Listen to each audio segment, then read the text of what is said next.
The pregnancy started out very normal and everything was good, and then they set us up with a high-risk OB just in case because of my health issues.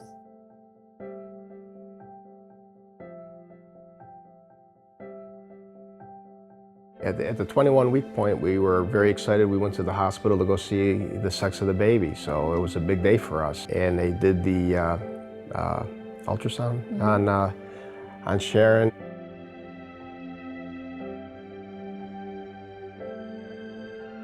And they turned the ultrasound off and said, it's a boy, however, there's a problem. They thought he had tetralogy of Fallot, the heart defect. So the plan was to put me in the hospital, and we did that day. They took me right upstairs and put me into a bed.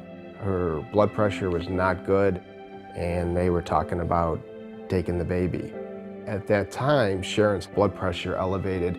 They had to take the baby out by C-section, and by doing that, Jack was born 1 pound, 1 ounce, and they were able to lift him. I was by her side and I saw him being lifted. I said, he's kicking. I saw him, he was kicking, and he was pink. I said, he's alive. The doctors put him over on the side, and I saw them putting the tube down his throat. We had no idea if he was gonna live an hour, another minute, a day, but we were just happy that he's got a chance.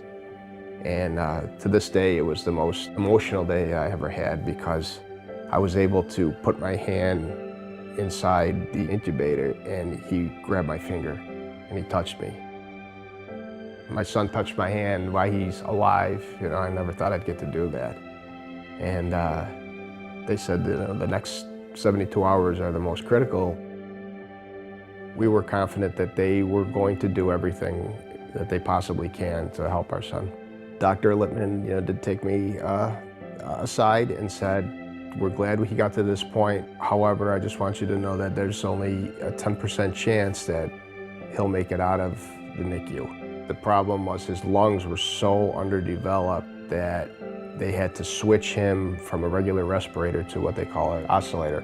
You never wanted to leave the room because you didn't know if that was the last time you were going to see him. He experienced a brain bleed, that his blood vessels were so immature that they weren't able to hold the blood, which caused hydrocephalus. And that really complicated the care. He was too small to operate on to fix that. And also he had a heart defect that they were always monitoring. We felt that these were the best doctors that we could have, all the right people that came in. They were working together. It wasn't one doctor calling the shots. They would have a heart specialist come in once a week and check his condition. The nurses in the NICU, they became our family. They care for your baby, they update you, they comfort you. They were wonderful.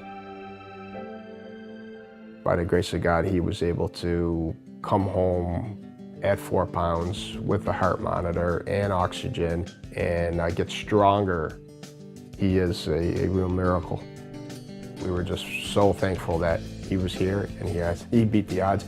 He was alive. At 13 months, they said, okay, we're set to go for heart surgery. He had his heart surgery done across the street at Arnold Palmer, and some of the NICU nurses actually came over to visit him. Today, Jack rules the roost, and he loves the normal things. He wants to just do normal things with us. He's just a normal kid, yeah, normal boy. I'm thankful that he's here.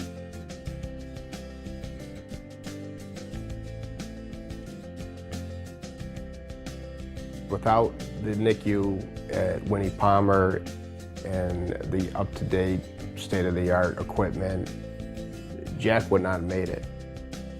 10 years ago, our son would not have been able to survive. Our baby's here because people were selfless, and they gave, and we're so thankful. We have a almost 4-year-old who is here because of you. If he was at a different hospital without a NICU, he wouldn't have made it. All those babies deserve a chance.